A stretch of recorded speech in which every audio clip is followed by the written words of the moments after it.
Welcome to the deep dive. Today we're taking a very different approach, actually. Yeah, we're definitely shifting gears a bit today. Right. And I want you to step into a very specific set of shoes with us for this one. Today, you are a quantitative financial analyst. We are putting on the quant hat. Which is honestly the only way to make sense of the noise right now. Exactly. We're looking past the talking heads on the financial networks. We're staring at the raw data and asking the hard questions about what is actually moving the markets. Because when you look at the raw mechanics, the market tells a completely different story than what you're seeing on the evening news. It really does. So our mission for this deep dive is to decode one of the most, I think, misunderstood metrics on those screens, the VIX. Wall Street's fear gauge. The fear gauge, right. You hear it referenced constantly. But we want to understand what it actually is under the hood, why it's absolutely dominating the financial landscape today, which is March 10th, 2026, and most importantly, how professional investors actually use it to find an edge. And to pull this off, we've assembled a really heavy-hitting stack of sources for you. Yeah, this isn't just surface-level stuff. No, not at all. We are pulling directly from the highly technical methodology papers published by SIBO. That's the exchange that actually created the index. Right. We also have this fascinating bulletin from the Bank for International Settlements, an academic study from the European Financial Management Association, and we're tracking up-to-the-minute market data from Financial Content and The Motley Fool. And here's where it gets really interesting.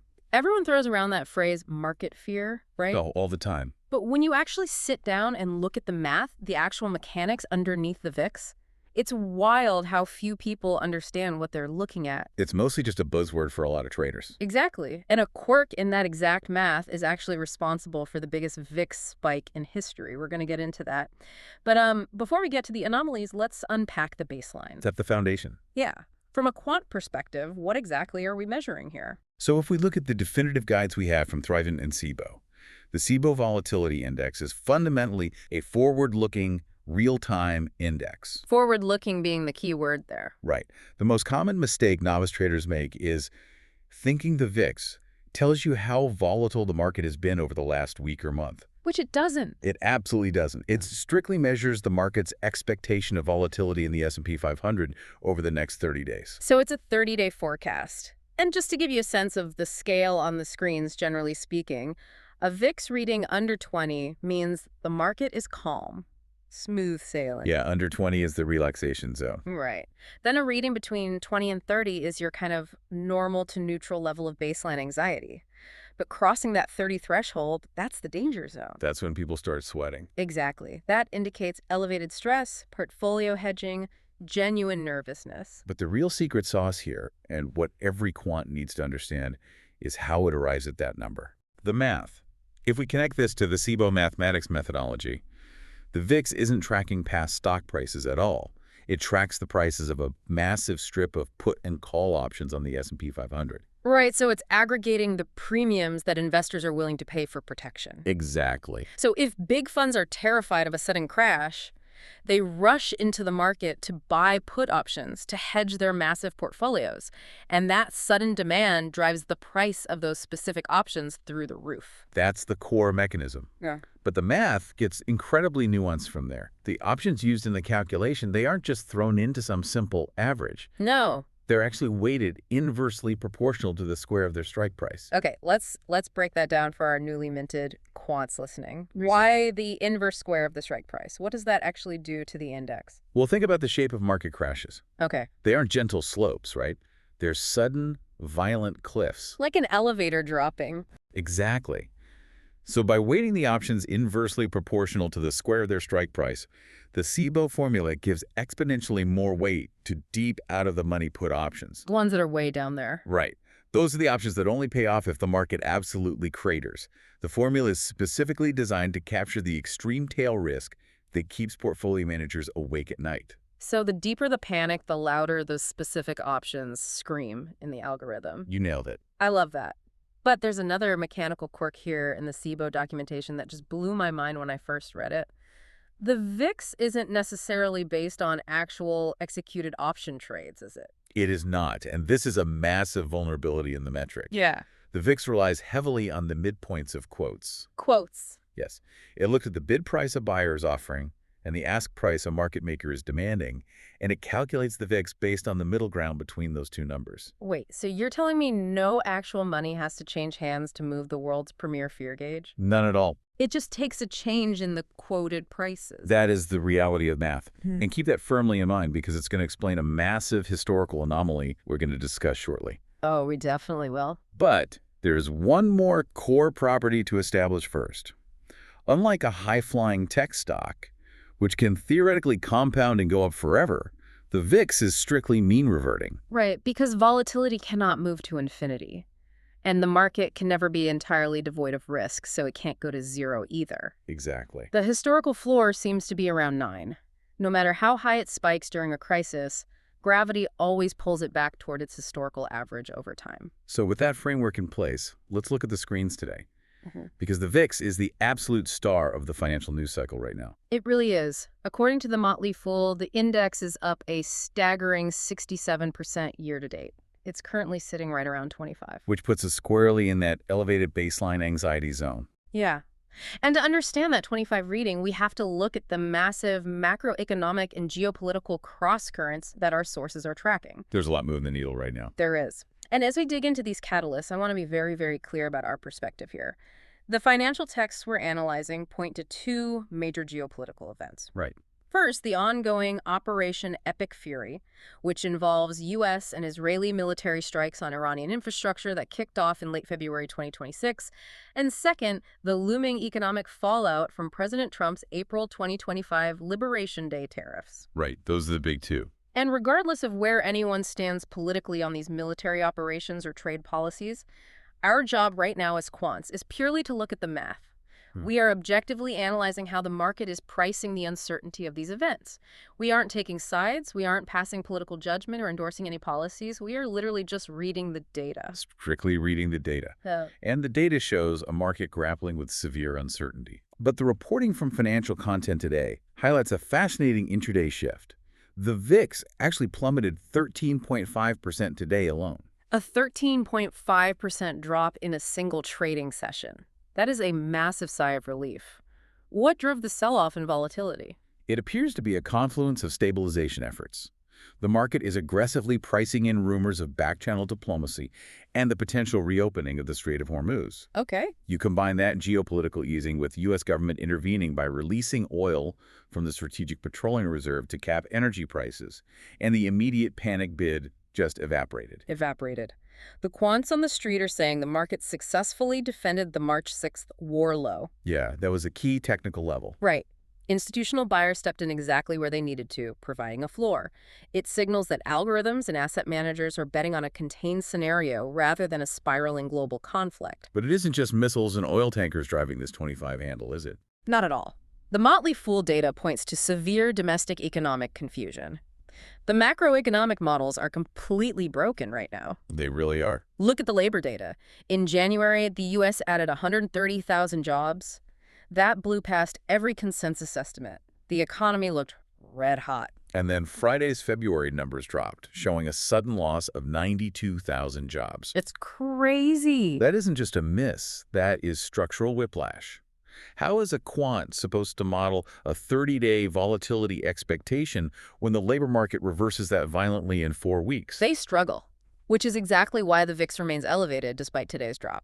And the tension is only building because analysts are hyper-focused on tomorrow's CPI report. Oh, tomorrow's going to be huge. If the recent spike in crude oil has bled into core consumer inflation, the Federal Reserve's hands are tied.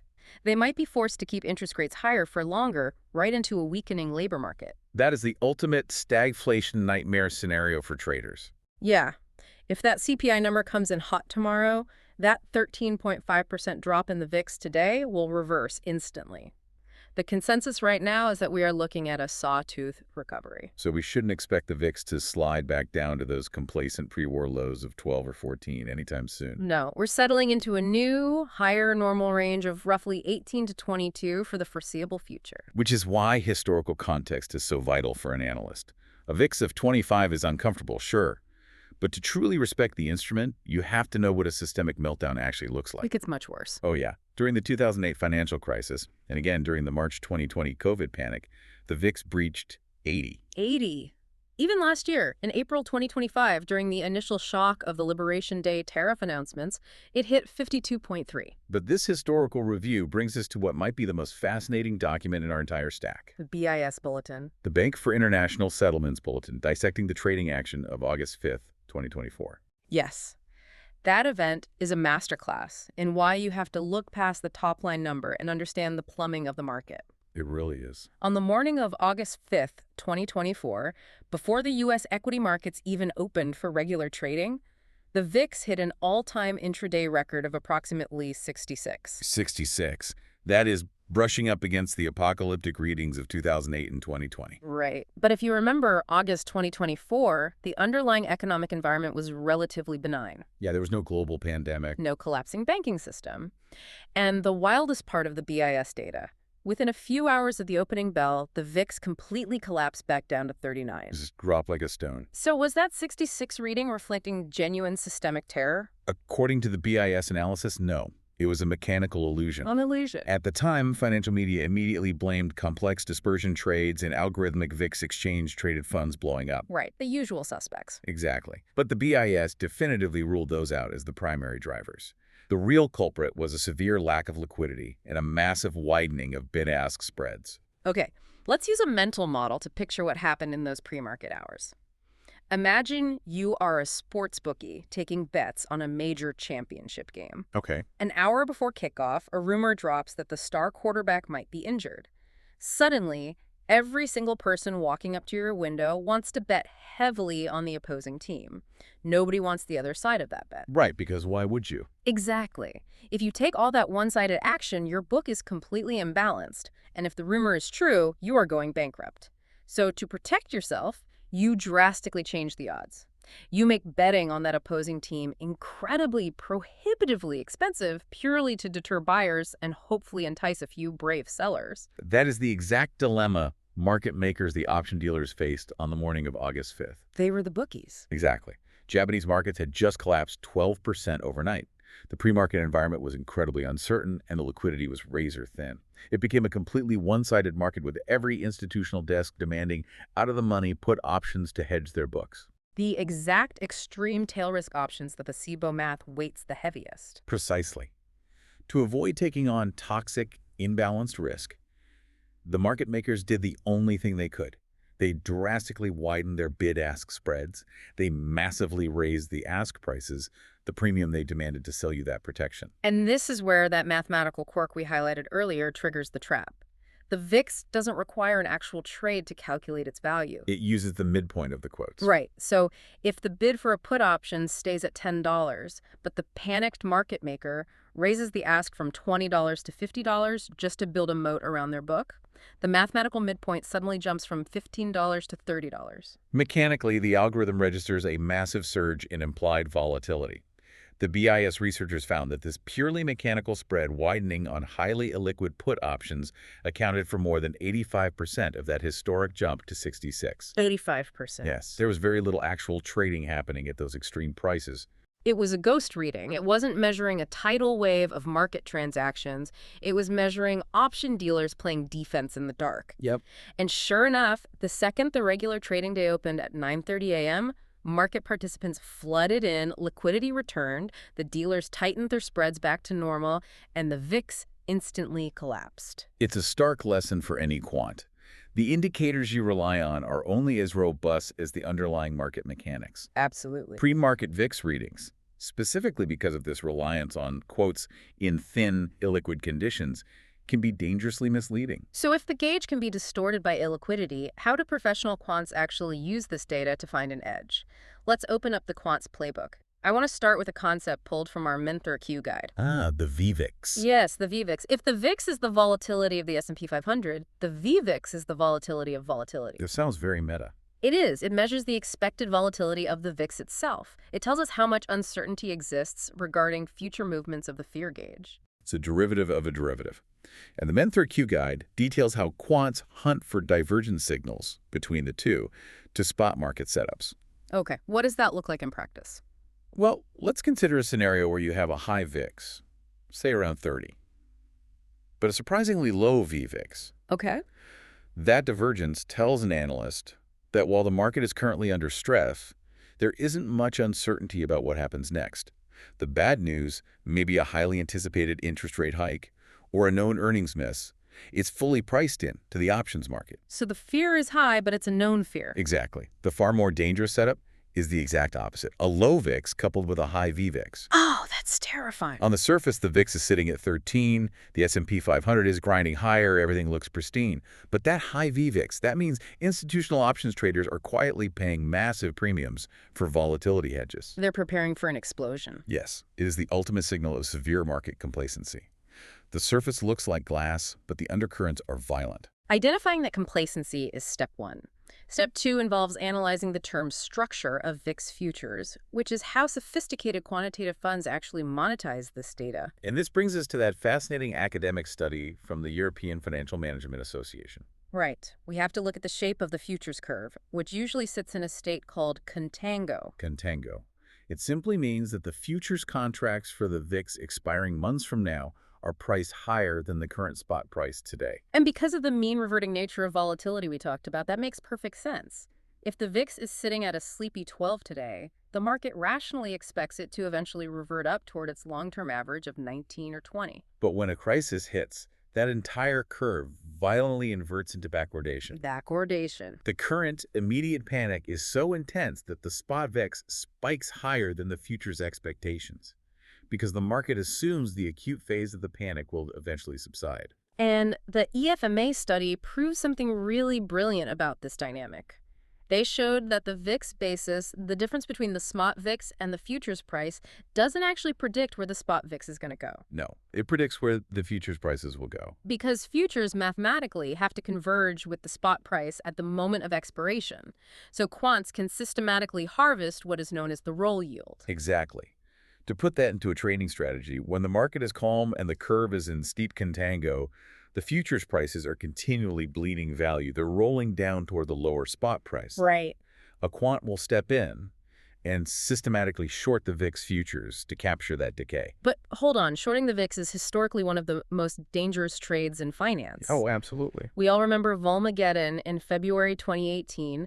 Funds that were entirely dedicated to shorting volatility got completely wiped out in a single afternoon when the VIX spiked. If you are short the VIX and geopolitical war news drops, you are ruined. Which is exactly why the EFMA study focuses on a dynamically hedged play. Quants know that the VIX has a reliably negative correlation with the S&P 500. When volatility explodes upward, equities violently sell off. Right. Therefore, to safely harvest that roll yield, you hedge your short VIX position by simultaneously shorting mini S&P 500 futures. You completely balance the scale. If the VIX explodes and crushes your short volatility trade, your short position on the S&P 500 prints massive profits as the market tanks, perfectly offsetting the damage. Brilliant. And the inverse works during a panic, right? When the curve is in backwardation, you buy VIX futures expecting them to roll up, and you hedge by buying S&P 500 futures. How profitable is this when run systematically? Well, the EFN researchers ran out of sample estimates, and the results are highly statistically significant. By using this dynamic equity hedge, they generated an average profit of $539 per contract on the short trades, and an incredibly robust $908 per contract on the long trades in backwardation. Wow. And they achieved those returns while virtually eliminating the catastrophic downside tail risk of a Volmageddon scenario. Exactly. It proves that professional quants aren't out there guessing the news or trading raw emotion. They are systematically exploiting the mathematical shape of the volatility curve. It is a perfect demonstration of why understanding the mechanics provides such a massive edge over just reading the headlines. It really is. So let's pull all of this together for you.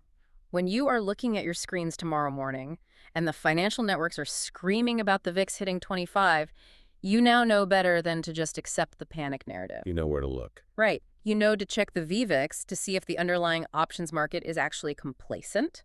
You know to check the term structure to see if we are in contango or backwardation to understand where the smart money is harvesting yield. And above all, you know to respect the math. You have to constantly question the inputs. The VIX is an incredibly powerful tool, but it is ultimately a mathematical construct, highly dependent on the midpoint quotes of specific tail risk options. Which leaves us with one final, slightly unsettling thought to mull over. We now know that the VIX calculation can be heavily distorted by phantom quotes in illiquid markets, just like we saw in the pre-market illusion of August 2024. Oh, yeah. But today, the modern stock market is